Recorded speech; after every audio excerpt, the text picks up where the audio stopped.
जय हिंद दोस्तों, आप सभी का स्वागत है। तो ग्रुप डी 25 अगस्त 2022 फर्स्ट शिफ्ट और सेकेंड शिफ्ट में जो भी प्रश्न पूछेंगे सारे प्रश्न आपको कंप्लीट कराया जाएगा। 60+ प्रश्न आपको इस वीडियो में कराया जाएगा फर्स्ट शिफ्ट और सेकेंड शिफ्ट का।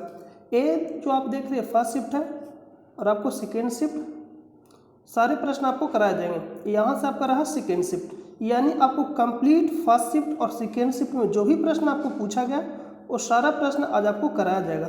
और सेकेंड यानी नेक्स्ट वीडियो में आपको थर्ड शिफ्ट का कराया जाएगा, क्योंकि अभी एग्जाम थर्ड शिफ्ट का समाप्त नहीं हुआ, अभी चल ही रहा है। तो 25 अगस्त 2022 फर्स्ट शिफ्ट, ये रहा आपका फर्स्ट शिफ्ट का पेपर। और चैनल पे पहली बार विजिट कर रहे हैं तो वीडियो का पूरा कंप्लीट देखिए। और अगर आपका ग्रुप डी एग्जाम है यानी सेकेंड फेज में तो आप इस वीडियो को जरूर देखिए, क्योंकि इससे रिलेटेड प्रश्न पूछा जा रहा है। तो आप वीडियो को स्किप नहीं करिएगा, शुरू से अंत तक देखिएगा। और वीडियो पसंद आता है तो चैनल को सब्सक्राइब कर लीजिएगा और अपने दोस्तों पर शेयर कर दीजिएगा। अगर सब्सक्राइब नहीं भी करिए लेकिन अपने दोस्त पर जरूर शेयर कर दीजिएगा, क्योंकि इस वीडियो से बहुत ही ज़्यादा उनको फ़ायदा होगा और हेल्प भी मिलेगा कि किस टाइप का प्रश्न पूछा जा रहा है। और इसका PDF आपको टेलीग्राम चैनल पर प्रोवाइड कर दिया जाता है, जिसका लिंक आपको वीडियो के डिस्क्रिप्शन में मिलेगा, या आप टेलीग्राम चैनल पर जाकर सर्च कर सकते हैं स्टडी लिंक PDF, वहाँ से भी जाकर आप टेलीग्राम चैनल को ज्वाइन कर सकते हैं। इसका PDF आपको वहाँ प्रोवाइड कर दिया जाता है। तो आइए हम बिना देर के वीडियो को शुरू करते हैं। क्या क्या प्रश्न पूछा गया है। प्रश्न है कि नाबार्ड का फुल फॉर्म क्या होता है। नाबार्ड से रिलेटेड प्रश्न पूछा गया है कि नाबार्ड का फुल फॉर्म क्या होता है। तो नाबार्ड का फुल फॉर्म क्या होता है? National bank for agriculture and rural development. और इसका मुख्यालय कहाँ स्थित है? मुंबई में स्थित है। इसका स्थापना कब हुआ था? 12 जुलाई 1982 को। ये भी प्रश्न पूछा जाएगा, क्योंकि नाबार्ड से देखिए जिससे भी प्रश्न पूछना स्टार्ट करता है उससे कंप्लीट प्रश्न पूछ रहा है। जैसे मैं भाग 4 से प्रश्न पूछना स्टार्ट किया, शुरू में प्रश्न पूछा था 17 तारीख को कि भाग 4 के क में संबंधित है, या प्रश्न पूछा गया था कि मौलिक कर्तव्य किस भाग में संबंधित है, तो भाग 4 के क में। फिर पूछा गया कि अनुच्छेद से रिलेटेड प्रश्न पूछा किस अनुच्छेद में, 51 के क में। और प्रश्न फिर पूछा किस संविधान संशोधन के द्वारा मौलिक कर्तव्य को संविधान में जोड़ा गया, क्योंकि मूल संविधान में मौलिक कर्तव्य नहीं था, तो 42वां संविधान संशोधन 1976 में जोड़ा गया था। यानी जो भी प्रश्न बनता उससे पूरा निचोड़ के प्रश्न पूछ रहा। फिर पूछा कि 11वां मौलिक कर्तव्य कब जोड़ा गया? 86वां संविधान संशोधन 2002 में। तो आपको जो भी हम बोल रहे हैं ये मोस्ट इंपॉर्टेंट है, आपसे पूछा जाएगा तो आप आराम से सुनिएगा, ध्यान से सुनिएगा। बिल्कुल आप हेडफोन लगा लीजिएगा और वीडियो को स्किप नहीं करिएगा, ध्यान से सुनिएगा, क्योंकि आपको जो भी बताया जा रहा है मोस्ट इंपॉर्टेंट बताया जा रहा है। तो इसका तो आंसर क्या हो जाएगा? National bank for agriculture and rural development. अगर इसका स्थापना पूछा जाएगा तो 12 जुलाई 1982 को। मुख्यालय कहाँ स्थित है? मुंबई में स्थित है। नेक्स्ट प्रश्न पर चलते हैं। नेक्स्ट प्रश्न पूछा जाएगा कि चुनाव आयोग से संबंधित कौन सा अनुच्छेद है। यहाँ पे कंफर्म नहीं बताया गया है, तो यहाँ पे मतलब ये नहीं बताया गया कि ये अनुच्छेद पूछा गया या स्थापना। तो कोई भी पूछा गया हो तो आप इसको आंसर कर ले। अगर अनुच्छेद पूछा गया होगा तो अनुच्छेद 324 होगा, और स्थापना पूछा गया होगा तो 25 जनवरी 1950 होगा। यानी चुनाव आयोग किस अनुच्छेद से संबंधित है? तो 324। स्थापना पूछा जाएगा 25 जनवरी 1950, इसका स्थापना हुआ था। इसीलिए 25 जनवरी को मतदाता दिवस मनाते हैं। तो आपसे प्रश्न पूछा जाए कि मतदाता दिवस कब मनाते हैं? 25 जनवरी को। नेक्स्ट प्रश्न पर चलते हैं। नेक्स्ट है कि 2032 का पहला, 2032 का यहाँ पे पहला नहीं लिखा हो गया होगा, 2032 का पैरा ओलंपिक यहाँ पे लिखा गया होगा, पहला लिखा गया तो यहाँ पे पैरा ओलंपिक कर लीजिएगा। 2032 का पैरा ओलंपिक कहाँ होंगे, यानी कहाँ होगा? तो ऑस्ट्रेलिया में। 2032 का पैरा ओलंपिक कहाँ होगा? ऑस्ट्रेलिया में। नेक्स्ट जो प्रश्न पूछा गया था कि ऊष्मा का सूत्र क्या होता है, मतलब ऊष्मा से रिलेटेड प्रश्न पूछा। अगर सूत्र पूछा गया हो तो H बराबर होता है I² RT। और इससे रिलेटेड क्या पूछा जाएगा? नॉर्मिकल। तो V बराबर IR होता है। तो हम ये भी तो कह सकते हैं कि V बराबर IR होता है, तो I जगह हम लोग ये रख सकते हैं V/R, क्योंकि इससे रिलेटेड प्रश्न पूछा जाएगा। तो V बराबर अगर हम लोग I बराबर V/R रखेंगे तो यहाँ क्या लिख सकते हैं? V² R² गुने R गुने T। और इसको हम लोग लिख सकते हैं आर से कैंसिल तो एक आर बचेगा, यानी इसको हम लोग लिखेंगे v² बटा आर टी, या इसी को हम लोग लिख सकते हैं एक और होता है p बराबर भी आई। ये सब फार्मूला आप याद रखा, और इससे तो बहुत ही ज़्यादा पूछा जा रहा है नॉर्मिकल, यानी हर शिफ्ट में इससे एक दो प्रश्न पूछा जा रहा है। आप इसको जरूर याद रखें, जो ये हम आपको लिख रहे हैं मोस्ट इंपॉर्टेंट है। p बराबर भी आई होता तो आप ये भी कह सकते हैं कि यहाँ पे आप ये रख सकते हैं v बराबर आई आर करके यहाँ पे, और p की भी वैल्यू पुट करके, मतलब p के रिलेशन में भी आप निकाल सकते हैं। तो इस तरह से आप इसको निकालिएगा, और इससे रिलेटेड अगर प्रश्न पूछा जाता है तो आप बना लीजिएगा, और इसको आप जरूर याद रखिए, जो भी लिखा गया मोस्ट इंपॉर्टेंट है। नेक्स्ट जो प्रश्न पूछा गया था कि दर्पण सूत्र से एक प्रश्न पूछा गया था नॉर्मिकल, क्योंकि कैंडिडेट को तो वहाँ याद नहीं रहेगा वैल्यू, क्या क्या वैल्यू था, तो दर्पण सूत्र से प्रश्न पूछा गया था। तो दर्पण सूत्र होता क्या है, तो दर्पण सूत्र होता है 1/f बटा 1/v प्लस 1/u। क्या होता है 1/u, ये होता है दर्पण सूत्र। इससे रिलेटेड प्रश्न पूछा जाए तो आप आसानी से बना लीजिएगा। और क्षमता बराबर क्या होता है 1/f, जब मीटर में दिया गया हो, किसमें, मीटर में, लेकिन अगर सेंटीमीटर में रहेगा तो क्या कर दीजिएगा ऊपर 100, मतलब 100/f। तो आसानी से आप निकाल सकते हैं। जैसे हम एग्जाम्पल मान लीजिए आपको दे रहे हैं, अगर मान लीजिए कि निकालने के लिए दे दिया गया 20 सेंटीमीटर f बराबर दिया गया, तो p कितना होगा, तो इसको आप निकालिएगा। सेंटीमीटर दिया गया है तो आप फार्मूला लगाइएगा 100/f, यानी सेंटीमीटर में दिया रहेगा तो इसको लगाइएगा, और मीटर में दिया रहेगा तो p बराबर 1/f। तो यहाँ से आप निकाल सकते हैं 100 और f बराबर 20 यानी 5 डायोप्टर। तो इस तरह से निकालिएगा। v बराबर आई आर से रिलेटेड फॉर्मूला पूछा गया, मतलब v बराबर आई आर से संबंधित प्रश्न पूछा गया था ओम के नियम से। इससे प्रश्न पूछा ही जा रहा है तो आप इसको जरूर याद रखिएगा।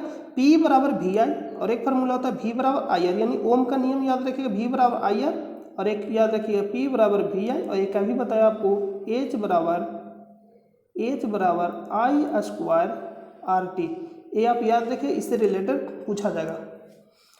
नेक्स्ट जो पूछा गया कि प्रस्तावना में समाजवादी पंथ निरपेक्ष अखंडता किस संविधान संशोधन के द्वारा जोड़ा गया, तो 42वां संविधान संशोधन के द्वारा जोड़ा गया था। और ये 42वां संविधान संशोधन कब हुआ था 1976 में। तो 42वां संविधान संशोधन मोस्ट इंपॉर्टेंट है, इसे लघु संविधान भी कहा जाता है। 42वां संविधान संशोधन को 42वें संविधान संशोधन के द्वारा मौलिक कर्तव्य को संविधान में जोड़ा गया था। मूल संविधान में मौलिक कर्तव्य नहीं था, तो 42वां संविधान संशोधन 1976 के द्वारा स्वर्ण सिंह समिति के सिफारिश पे मौलिक कर्तव्य को भारतीय संविधान में जोड़ा गया, और भाग 4 के क में और अनुच्छेद 51 के क में रखा गया। तो जब जोड़ा गया था उस समय कितने मौलिक कर्तव्य थे 10, लेकिन वर्तमान में 11 मौलिक कर्तव्य है। 11वां मौलिक कर्तव्य को कब जोड़ा गया था, 86वां संविधान संशोधन 2002 में जोड़ा गया। 86वां संविधान संशोधन 2002 में जोड़ा गया 11वां मौलिक कर्तव्य। यानी अगर संविधान में शिक्षा से संबंधित अगर पूछा जाए किस संविधान संशोधन के द्वारा जोड़ा गया था, तो 86वां संविधान संशोधन के तहत जोड़ा गया था। मौलिक कर्तव्य में भी और मौलिक अधिकार में। मौलिक अधिकार में अनुच्छेद 21 के का या ए भी लिख सकते, 21 के ए में जोड़ा गया था, और यहाँ पे मौलिक अधिकार में, ये तो आपका मौलिक अधिकार में जोड़ा गया था, और मौलिक कर्तव्य में 11वां मौलिक कर्तव्य जोड़ा गया था। यानी वहाँ ये पता है मौलिक कर्तव्य का मतलब होता है वहाँ शिक्षा से संबंधित ये होता है कि पेरेंट्स का ये कर्तव्य है कि बच्चों को शिक्षा दे, और यहाँ अधिकार में ये लिखा गया कि मतलब बच्चों का ये अधिकार है उन्हें शिक्षा दिया जाए, मतलब बच्चों का अधिकार है कि वो शिक्षा लेंगे। 6 से 14 वर्ष के बच्चों के लिए निःशुल्क शिक्षा यहाँ पे ये है, तो आप इसको याद रखिएगा। मोस्ट इंपोर्टेंट प्रश्न पूछा जाएगा। नेक्स्ट जो प्रश्न पूछा गया है, टमाटर का कौन सा भाग खाने योग्य है, तो फलफिती या प्लासेंटा जिसको बोला जाता है। नेक्स्ट प्रश्न पूछा गया कि पंकज अडवाणी का संबंध किस खेल से है, तो बिलियर्ड्स, इससे रिलेटेड प्रश्न पूछा गया। अगर आप रेगुलर देखते हैं एनालिसिस तो आप आसानी से इसको कर लीजिएगा। एमिनो एसिड से संबंधित एक प्रश्न पूछा गया। एमिनो एसिड, तो एमिनो एसिड से संबंधित प्रश्न पूछा गया। तो अगर आप एग्जाम दिए होंगे फर्स्ट शिफ्ट में तो कमेंट करके बताइए कि इससे रिलेटेड क्या प्रश्न पूछा गया था। नेक्स्ट पे चलते हैं। नेक्स्ट है कि CaO कैल्शियम ऑक्साइड और जल से विक्रिया करता है तो क्या बनाता है CaOH का हॉल्टस 2, यानी इसको बोलते हैं, ये जो आपका है इसको बोलते हैं बुझा हुआ चूना, और इसको बोलते हैं अनबुझा चूना। बुझा हुआ चूना कहने का मतलब जल डालेंगे तभी तो बुझेगा, तो जल में होता है हाइड्रोजन, तो यहाँ पे हाइड्रोजन है इसलिए क्या हो जाएगा बुझा हुआ चूना का सूत्र। तो प्रश्न पूछा गया बुझा हुआ चूना का सूत्र क्या होता है, CaOH के होल टाइम्स 2, और बिना बुझा हुआ चूना का सूत्र CO यानी कैल्शियम ऑक्साइड, इसको बोलते हैं। और इसी को बोलते हैं क्विक लाइम, और इसको बोलते हैं सिलेक्ट लाइम, ये भी आप याद रखिएगा। तो ये पूछा जरा कौन सी अभिक्रिया है, तो आप बताइए कि कौन सी अभिक्रिया है, तो संयोजन अभिक्रिया, यानी मिलकर बनाया तो संयोजन अभिक्रिया। जैसे में A+B मिलकर AB बनाएगा तो इसको बोलेंगे संयोजन। संयोग का मतलब होता है मिलकर, और वियोजन, तो वियोजन अगर मान लीजिए A और B में टूट जाएगा तो इसको बोलेंगे वियोजन अभिक्रिया। नेक्स्ट जो सवाल पूछा गया है, हॉर्नबिल फेस्टिवल किस राज्य से संबंधित है, तो नागालैंड में। कहाँ मनाया जाता है, नागालैंड में, तो आप इसको याद रखिएगा, मोस्ट इंपॉर्टेंट है। नेक्स्ट प्रश्न पूछा कि हाल ही में नेस्टल्ट ने किस राज्य में प्रथम यूनिट खोला, तो हाल ही में नेस्टल्ट ने किस राज्य में प्रथम यूनिट खोला, तो इसका आंसर आप कमेंट करके बताइएगा। जो ही एग्जाम दिए होंगे अगर आपको ऑप्शन याद होगा तो आप कमेंट करके बताइए कि इसका आंसर क्या होगा, और ऑप्शन भी बताइएगा। नेक्स्ट जो प्रश्न पूछा गया, वसा का पाचन किस एंजाइम द्वारा होता है, तो लाइपेज के द्वारा होता है। अग्नाशय से 3 एंजाइम याद रखिएगा, अग्नाशय से जिसको हम बोलते हैं इंग्लिश में पैंक्रियाज, अग्नाशय से 3 एंजाइम। इस तरह से आप याद रखिएगा लेट से आप याद, L से लाइपेज, तो ये क्या करता है, वसा को पचाता है, क्या करता है, वसा को पचाता है। और A से एमाइलेज, A से क्या हो जाएगा, एमाइलेज। एमाइलेज क्या करता है, तो एमाइलेज का आपका काम हो जाएगा स्टार्च, यानी स्टार्च को कार्बोहाइड्रेट में, यानी स्टार्च को पचाता है। शर्करा जी स्टार्च को पचाता है, किसमें बदलता है, कार्बोहाइड्रेट में। और ट्री से हो जाएगा ट्रिप्सिन, तो ट्रिप्सिन किसको पचाता है, प्रोटीन को। ट्रिप्सिन किसको पचाता है, प्रोटीन को, तो आप यहाँ से याद रखिएगा। और पेप्सिन भी प्रोटीन को पचाता है, लेकिन पेप्सी कहाँ स्रावित होता है, तो वो जो हो जाएगा आपका स्टोमेच यानी अमाशय में, और ये स्रावित कहाँ होता है, छोटिया यानी अग्नाशय के द्वारा। तो ऑप्शन देख के आप मारिएगा। तो लेट से आप याद है, ट्रिप्सिन किसको पचाता है, प्रोटीन को। एमाइलेज किसको पचाता है, स्टार्च को। और लाइपेज किसको पचाता है, वसा को ग्लिसरॉल में बदलता है। तो यहाँ पे आंसर क्या हो जाएगा, लाइपेज। वसा का पाचन किस एंजाइम द्वारा होता है, तो लाइपेज के द्वारा होता है। अगला प्रश्न चलते हैं। अगला कि इनमें से कौन सी भाषा श्रीलंका और सिंगापुर की प्रमुख है, तो तमिल। आंसर क्या हो जाएगा, तमिल। नेक्स्ट जो प्रश्न पूछा गया है, इनमें से कौन दुर्बल अम्ल है, तो प्रबल अम्ल कौन कौन होता है, HCl, H3CO3, ये सब क्या है, प्रबल अम्ल है। HNO3, H2SO4, HCl, H3CO3, HNO3, H2SO4, ये सब क्या प्रबल अम्ल है। तो यहाँ पे पूछा गया दुर्बल अम्ल, तो दुर्बल अम्ल कौन हो जाएगा, CH3COOH, ये क्या हो जाएगा, दुर्बल अम्ल। नेक्स्ट प्रश्न पे चलते हैं। नेक्स्ट है कि निम्नलिखित में से किस तत्व की संख्या, निम्नलिखित में से किस तत्व की संख्या सर्वाधिक है, नहीं, यहाँ पे लिखा गया निम्नलिखित में किस तत्व की संयोजकता अधिक है। यहाँ पे क्या होना चाहिए, संयोजकता यानी वाइलेंसी। यहाँ पे क्या कर लीजिएगा, संयोजकता, यहाँ पे संयोजकता होगा, आप यहाँ पे क्या कर लीजिएगा, संयोजकता। तो किस तत्व की संयोजकता अधिक है से पूछा गया है।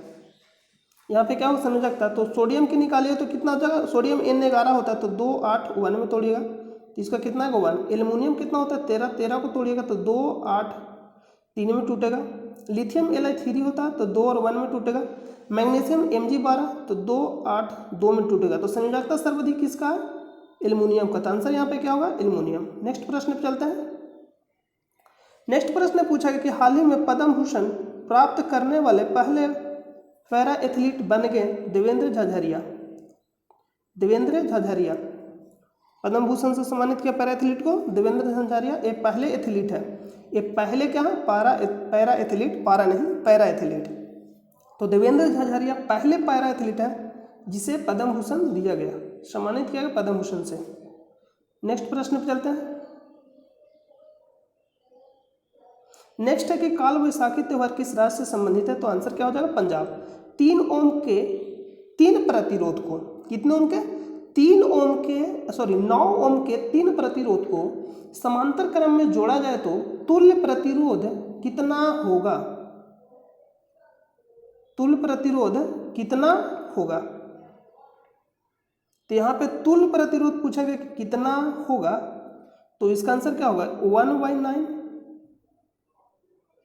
प्लस समांतर क्रम में जोड़ा गया है, तो समांतर क्रम हम लोग इस तरह से जोड़ते हैं, 1/RP 1/R1 plus 1/R2 plus 1/R3 dot dot dot, इस तरह से जुड़ता है। तो यहाँ पर हम लोग जोड़ेंगे कि 1/9 यानी 9 ओम के, यानी 9 ओम का 3 प्रतिरोध है, तो 1/9 प्लस 1/9, इसको एलसीएम लीजिएगा तो कितना आएगा, 9 ही आएगा।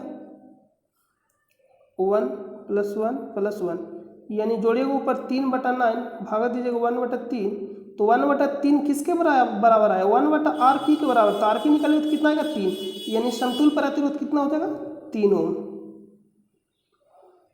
समतुल्य प्रतिरोध 3 ओम। नेक्स्ट प्रश्न पे चलते हैं, मैक्सवेल का नियम किससे संबंधित है, मैक्सवेल का नियम किससे संबंधित है, यहाँ से भी प्रश्न पूछा जा रहा है, और एक प्रश्न पूछा जा रहा है फ्लेमिंग का बाएं हाथ का नियम और दाएं हाथ का नियम, ये सब प्रश्न पूछा जा रहा था, आप ये सब जरूर याद रखिएगा, मोस्ट इंपॉर्टेंट है। अगर प्रश्न पूछा जाए फ्लेमिंग के बाएं और दाएं हाथ का नियम, तो दाएं हाथ का नियम किससे संबंधित है, जनरेटर से, और बाएं हाथ का नियम मोटर से संबंधित है।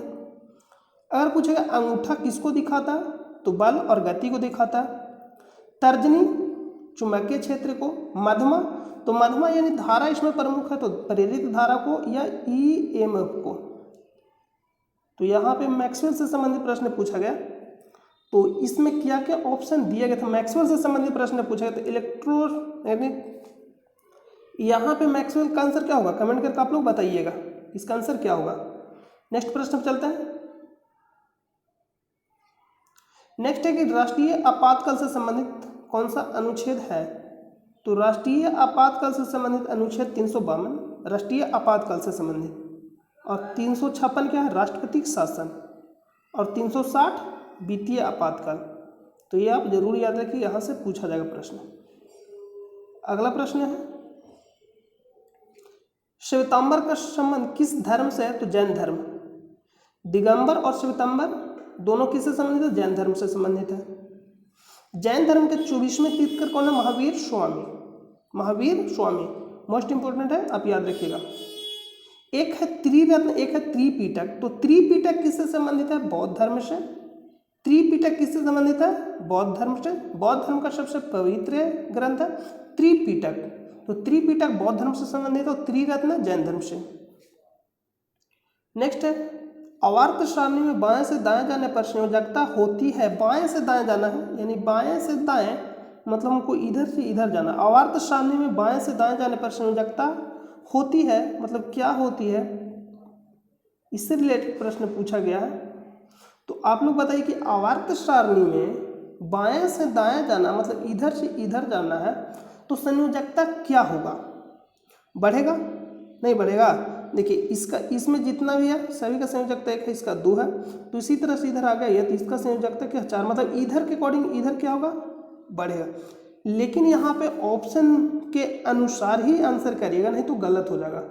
ऑप्शन में आप किस टाइप के दिया गया था, आप लोग को याद होगा ऑप्शन, तो कमेंट करके जरूर बताइएगा। यहाँ से रिलेटेड प्रश्न पूछा जाएगा कि आधुनिक आवर्त सारणी में कितने समूह और कितने आवर्त हैं, तो आधुनिक आवर्त सारणी में 7 आवर्त, कितना आवर्त है, 7। ये जो आप देख रहे हैं क्या आपका आवर्त है, तो आधुनिक आवर्त सारणी में कितना आवर्त है, 7, और समूह कितने, ऐसे से 18, देखिए 18 तक आया, तो कितना हो जाएगा, समूह 18 और 7 आवर्त। समूह फर्स्ट को क्या बोलते हैं, क्षारीय धातु, समूह सेकेंड को क्या बोलते हैं, क्षारीय मृदा धातु, और समूह 11 को हाइड्रोजन, और समूह 18 को अक्रिय गैस। तो ये आप जरूर याद रखिएगा, मोस्ट इंपॉर्टेंट है। तो यहाँ पे सवाल क्या पूछा गया, तो ये ऑप्शन के अकॉर्डिंग बनेगा। नेक्स्ट प्रश्न पे चलते हैं। नेक्स्ट है कि हाइड्रोजन को आवर्त सारणी के समूह में रखा गया, हाइड्रोजन को आवर्त सारणी के किस समूह में रखा गया, तभी तुरंत आपको हम बताएं किस समूह में रखा गया, तो 17वां। किस समूह में रखा गया, fluorine, chlorine, bromine, iodine, एस्टेटिन। Fluorine और जो क्लोरीन देख रहे हैं दोनों गैस है, ये आपका द्रव हो जाएगा। फ्लोरीन, क्लोरीन, गैस है, ब्रोमीन द्रवावस्था में, आयोडीन एस्टाइटिन दोनों क्या है, ठोस अवस्था में पाया जाता है। अक्रिय गैस की संयोजकता क्या होती है, 0, और किस वर्ग में रखा गया, तो 18। अब ग्रुप डी 25 अगस्त सेकेंड शिफ्ट का एनालिसिस करेंगे हम लोग। यहाँ प्रश्न पूछा गया सेबी की स्थापना कब हुआ, तो 1988 में। सेबी का स्थापना कब हुआ था, 1988 में। सेक्रेटरी, इसका फुल फॉर्म क्या होता है सेबी का, secretary exchange board of India. इसका मुख्यालय कहाँ स्थित है, मुंबई में स्थित है, आप याद रखिएगा, मोस्ट इंपॉर्टेंट है। नेक्स्ट प्रश्न पे चलते हैं। यहां पे लिखा गया रोबर्स कप किससे संबंधित है, तो किससे संबंधित है, फुटबॉल से। रोबर्स कप किससे संबंधित है, फुटबॉल से।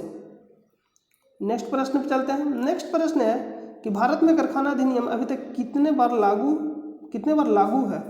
हुआ है, ये प्रश्न पूछा गया हुआ। तो आप लोग इसका ऑप्शन कमेंट करके बताइएगा, या आंसर या हो तो आंसर भी बताइएगा, दोनों साथ में बताइएगा कि क्या ऑप्शन दिया गया था। नेक्स्ट प्रश्न पूछा गया राष्ट्रीय उपभोक्ता दिवस कब मनाया जाता है, 24 दिसंबर। राष्ट्रीय पूछा गया, लेकिन अगर अंतर्राष्ट्रीय उपभोक्ता दिवस पूछा जाएगा तो 15 मार्च। आंसर क्या होगा, 15 मार्च। अब पूछा क्या गया, कैंडिडेट के द्वारा राष्ट्रीय बताया गया था। अगर अंतर्राष्ट्रीय पूछा गया होगा तो 14 मार्च, और राष्ट्रीय पूछा गया हो तो 24 दिसंबर। 26 दिसंबर नहीं होगा, राष्ट्रीय पूछेगा तो 24 दिसंबर, अंतर्राष्ट्रीय पूछेगा तो 14 मार्च। नेक्स्ट जो पूछा गया प्रश्न है,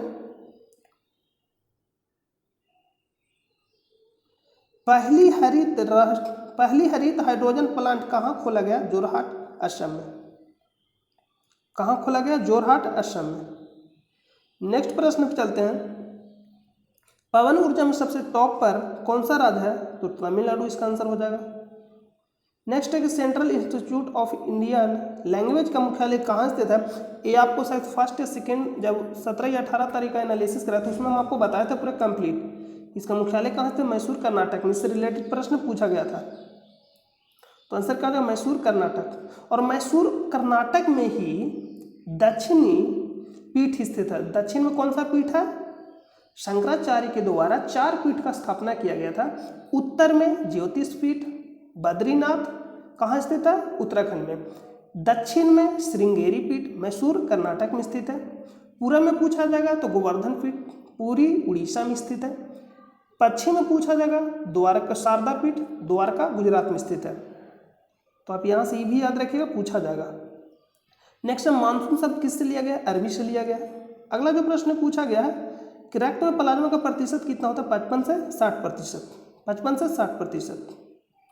नेक्स्ट सवाल है कि राष्ट्रीय महिला दिवस कब मनाया जाता है, 13 फरवरी को। और अंतर्राष्ट्रीय महिला दिवस कब मनाया जाता है, 8 मार्च को। राष्ट्रीय महिला दिवस किनके जन्म दिवस में मनाया जाता है, सरोजिनी नायडू के जन्म दिवस में मनाया जाता है। और सरोजिनी नायडू भारत के पहले राज्यपाल हैं। सरोजिनी नायडू भारत के पहले क्या है, राज्यपाल, पहली महिला राज्यपाल। राज्यपाल नहीं, पहली महिला राज्यपाल, भारत के पहली महिला राज्यपाल सरोजिनी नायडू किस राज्य की थी, उत्तर प्रदेश। किस राज्य की, उत्तर प्रदेश।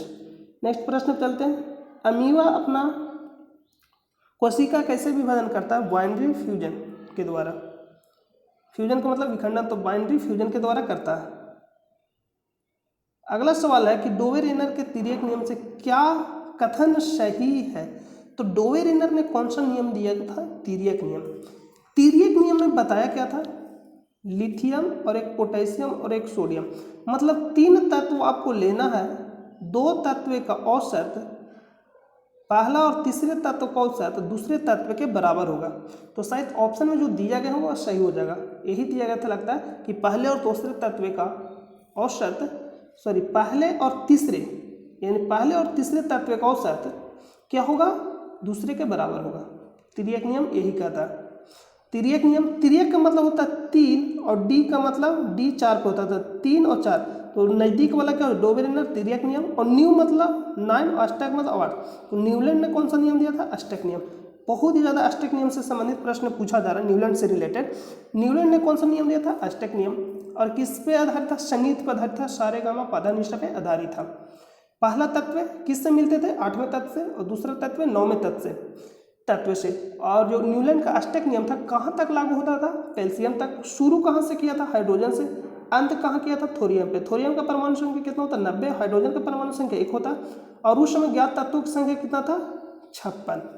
और पूछे नियम कहाँ तक लागू होता? तो कैल्शियम तक। किसका? न्यूलैंड का अष्टक नियम। न्यूलैंड का अष्टक नियम। और कोबाल्ट और निकेल को कहाँ रखा? हैलोजन के साथ, और इसको Fe से दूर रखा। ये सारा प्रश्न पूछा गया और पूछा भी जाएगा क्योंकि डेली पूछा जा रहा है। नेक्स्ट बस प्रश्न है कि वित्तीय साक्षरता सप्ताह 2022 की थीम क्या है? वित्तीय साक्षरता सप्ताह 2022 की थीम क्या है? तो यहाँ रिलेटेड दिया गया इसे कि लिख रहा है कि भारतीय रिजर्व बैंक देश भर में एक विशेष विषय पर वित्तीय शिक्षा संदेशों का प्रचार करने के लिए 2016 से हर साल वित्तीय साक्षरता सप्ताह आयोजित करता है। वित्तीय साक्षरता सप्ताह आयोजित कर रहा है। कब से? तो 2016 से। इस वर्ष के वित्तीय साक्षरता सप्ताह का विषय गो डिजिटल गो सिक्योर। गो डिजिटल गो सिक्योर है, जो 14 फरवरी से 18 फरवरी तक मनाया जाएगा। इस वर्ष मनाया जाएगा, मतलब ये फरवरी में बात है, अभी तो पार कर गया, मतलब मनाया, मतलब इसका क्या हो गया? मना लिया गया है। वित्तीय साक्षरता दिवस कब मनाया गया था? इस वर्ष 14 फरवरी से 18 फरवरी के बीच। तो आप इसको याद रखिएगा, मोस्ट इंपॉर्टेंट है। ये प्रश्न पूछा गया, तो यहाँ थीम पूछा गया था, तो थीम में आंसर क्या हो जाएगा? यहाँ पूछा गया था थीम, तो इसका आंसर क्या हो जाएगा? गो डिजिटल गो सिक्योर। नेक्स्ट प्रश्न है कि प्रतिरोधकता से संबंधित प्रश्न पूछा गया था, तो रो बराबर हो ए आर बराबर होता है, यानी प्रतिरोध बराबर रो एल बाई ए। ये रो क्या है? प्रतिरोधकता। तो आर बराबर होता है रो एल बाई ए। तो इससे संबंधित प्रश्न पूछा गया था। अगर मान लीजिए कोई प्रतिरोध है, उसको अगर हम लोग 4 भागों में विभाजित करते हैं तो प्रतिरोधकता पर कोई भी प्रभाव नहीं पड़ता। तो प्रश्न पूछा जाएगा, अगर प्रतिरोध को मान लीजिए कि 4 ओम का एक प्रतिरोध है, उसको 4 भागों में विभाजित किया जाता है तो प्रतिरोधकता होगा नो चेंजिंग। प्रतिरोधकता में चेंजिंग नहीं होता, लेकिन प्रतिरोध में चेंज हो जाएगा। प्रतिरोध में चेंज हो जाएगा। मान लीजिए आर प्रतिरोध है, इसको 2 भागों में विभाजित किया जाता है, तो नया जो प्रतिरोध होगा कितना होगा? R/2। 4 से विभाजित करते हैं तो नया जो प्रतिरोध होता है कितना होता है? R/4। लेकिन ऐसा प्रतिरोधकता में नहीं है। प्रतिरोध को कितने भागों में विभाजित करिए, प्रतिरोधकता पर कोई भी प्रभाव नहीं पड़ता। प्रतिरोधकता का मात्रा क्या होता है? ओम मीटर, और प्रतिरोध का मीटर। नेक्स्ट जो सवाल पूछा गया, कार्बन का कौन सा अपरूप का उपयोग स्नेहक के रूप में होता है? तो ग्रेफाइट का उपयोग होता है। कार्बन का अपरूप पूछा जाएगा, ग्रेफाइट हो गया, और आपका हीरा हो गया, ग्रेफिन हो गया, ये सब क्या कार्बन का अपरूप है। फुलेरिन हो गया। नेक्स्ट प्रश्न पे चलते हैं। वाइल के नियम से संबंधित प्रश्न पूछा गया। वाइल के नियम से संबंधित प्रश्न पूछा गया, तो याद रखिएगा P V T, ये आपका क्लियर हो जाएगा पूरा। B C G, वाइल्स लॉ, चार्ल्स लॉ और गॉल्स्टॉक लॉ। आप यहाँ पे याद रखिए, जी लिखेंगे गॉल्स्टॉक लॉ। तो अगर बॉयल्स लॉ पूछेगा तो संबंध किस में होगा? P और V में। किस में होगा? P और V में। और जब T कांस्टेंट रहता है, तापमान, किसी भी वस्तु में तापमान दीजिएगा तो क्या हो जाएगा? सीधा। किसी भी वस्तु में तापमान दीजिएगा तो सीधा हो जाएगा। तो जब तापमान कांस्टेंट रहेगा, जब भी 2 में रिलेशन होगा तो तीसरा क्या होगा? कांस्टेंट। तो यहाँ पे हमको निकालना बॉयल्स लॉ के नियम, तो यानी संबंध किस में होगा? P और V में। और जब भी P और V में संबंध होगा तो इसका रिलेशन क्या होगा? उल्टा, क्योंकि टेम्परेचर क्या है? नियत है। तो जब टेम्परेचर नियत रहेगा तो क्या होगा? उल्टा संबंध होगा। लेकिन जैसे ही टेम्परेचर आ जाएगा तो सीधा हो जाएगा, क्योंकि जैसे ही ताप किसी भी चीज़ में दीजिएगा तो उसको क्या कर देता है? सीधा। तो जैसे टेम्परेचर के साथ रिलेशन बनेगा तो सीधा समानुपाती होगा, और टेम्परेचर जब कांस्टेंट रहेगा तो व्युत्क्रमानुपाती होगा। तो ये आपका रिलेशन निकलेगा, इससे आप निकाल लीजिएगा। और चार्ल्स लॉ में पूछेगा तो भी समानुपाती T। जैसे हम बोले कि टेम्परेचर आएगा तो क्या होगा? सीधा रिलेशन। गॉल्स्टॉक लॉ में पूछेगा, इसको में क्या होगा? P समानुपाती T, P समानुपाती T, यानी जैसे ही टेम्परेचर आएगा तो सीधा कर देगा, सीधा रिलेशन। और टेम्परेचर कांस्टेंट तो क्या होगा? व्युत्क्रमानुपाती। तो आप इसको याद रखें, मोस्ट इंपॉर्टेंट है। फिर से एक बार हम रिपीट कर दे रहे हैं, P V T B C G, वाइल्स लॉ, चार्ल्स लॉ, गॉल्स्टॉक लॉ। वाइल्स लॉ में P और V में रिलेशन होगा तो T कांस्टेंट होगा। तो जब T कांस्टेंट हो जाएगा तापमान, तो क्या हो जाएगा? उल्टा रिलेशन होगा, मतलब P व्युत्क्रमानुपाती 1/V। और चार्ल्स लॉ में होगा तो V और T में होगा तो सीधा रिलेशन, और P और T में होगा तो सीधा रिलेशन। V क्या है? वॉल्यूम है, T टेम्परेचर और P प्रेशर। नेक्स्ट प्रश्न पे चलते हैं। नेक्स्ट प्रश्न है लड़का या लड़की के लिए किसके गुणसूत्र पर निर्भर है? तो पिता के गुणसूत्र। एक होता है ऑटोसोम और एक होता है ऑलोसोम। ऑटोसोम यानी 22 जोड़ा को बोलते हैं ऑटोसोम और 23वां जोड़ा को बोलते हैं ऑलोसोम। तो ये मान लीजिए कि पुरुष में इधर महिला में, इसको हम बोलेंगे ऑटोसोम और इसको भी बोलेंगे ऑलोसोम। यहाँ से 22 जोड़ा है तो 11 जोड़ा आएगा। कितना आएगा? 11 जोड़ा। यहाँ से भी कितना आएगा? 11 जोड़ा। लेकिन इसमें जो 23वां जो जोड़ा है इसमें क्या है? एक्स और वाई, इसी पे निर्भर करता है 23वां जोड़ा। तो यहाँ से अगर मान ली कि पुरुष महिला इधर है तो महिला में क्या होता है? एक्स एक्स और पुरुष में एक्स वाई। अगर यहाँ से एक्स और यहाँ से भी एक्स तो क्या? फीमेल। लेकिन यहाँ से एक्स और यहाँ से वाई तो क्या हो जाएगी? मेल। तो आप इसको इस तरह से याद रखें। 22 जोड़ा को बोलते हैं ऑटोसोम और 23वां जोड़ा को बोलते हैं ऑलोसोम। नेक्स्ट प्रश्न पे चलते हैं। नेक्स्ट है कि अल्पसंख्यक दिवस कब मनाया जाता है? अल्पसंख्यक दिवस कब मनाया जाता है? 18 दिसंबर को। ओम के नियम से संबंधित प्रश्न पूछा गया, बहुत ही पूछा जा रहा है, हर शिफ्ट में प्रश्न पूछा जा रहा है। भी बराबर क्या होता है? I R. तो आप इसको जरूर याद रखिएगा, मोस्ट इंपॉर्टेंट है। नेक्स्ट सवाल है कि NaCl प्लस NH4Cl यानी अमोनिया क्लोराइड और सोडियम क्लोराइड जब अभिक्रिया करता है तो इससे संबंधित प्रश्न कुछ पूछा गया था। तो इसका कमेंट करके आप लोग आंसर बताइए क्या क्या ऑप्शन दिया गया था। नेक्स्ट सवाल पूछा गया आवर्त सारणी में कितने आवर्त और समूह थे? अभी आपको तुरंत बताए थे ऊपर पीरियोडिक टेबल में कि 7 आवर्त और 18 समूह थे। ऐसे से जो होता है इसको समूह बोलते हैं और ऐसे से होता है उसको आवर्त बोलते हैं। आवर्त कितने होते हैं? 7 और समूह 18। फर्स्ट वर्ग को क्या बोलते हैं? जो वर्ग फर्स्ट होता है पहला, इसको क्षारीय धातु, सेकेंड वर्ग क्षारीय मृदा धातु और 17 नंबर को हाइड्रोजन और 18 नंबर को अकीरिय गैस। अकीरिय गैस की संयोजकता क्या होता है? 0। नेक्स्ट जो प्रश्न पूछा गया बेकिंग सोडा से संबंधित प्रश्न पूछा गया। तो बेकिंग सोडा एक खाने वाला सोडा, इसका सूत्र क्या होता है? NaHCO3 सोडियम बाइकार्बोनेट, इसका सूत्र होता है बेकिंग सोडा का। तो इससे रिलेटेड प्रश्न पूछा गया था। नेक्स्ट है कि अनुच्छेद 43 के 20 किससे संबंधित है? तो पंचायतों का गठन। अगर प्रश्न पूछा गया होगा कि अनुच्छेद 43 के 20 पंचायतों का गठन और अनुच्छेद 43 के बी बोल रहे हैं क्या? नहीं, 243 के बी अगर पूछा गया होगा तो पंचायतों का गठन। लेकिन अगर 243 के ए पूछा गया होगा तो ग्राम सभा। दोनों में अंतर है। 243 के बी पंचायतों का गठन, 243 के ए ग्राम सभा। पंचायतों का गठन, तो पंचायत किस अनुसूची में? कमेंट करके बताइएगा आप लोग।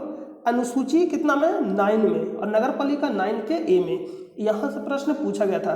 पंचायती राज में कितने विषय हैं? 11।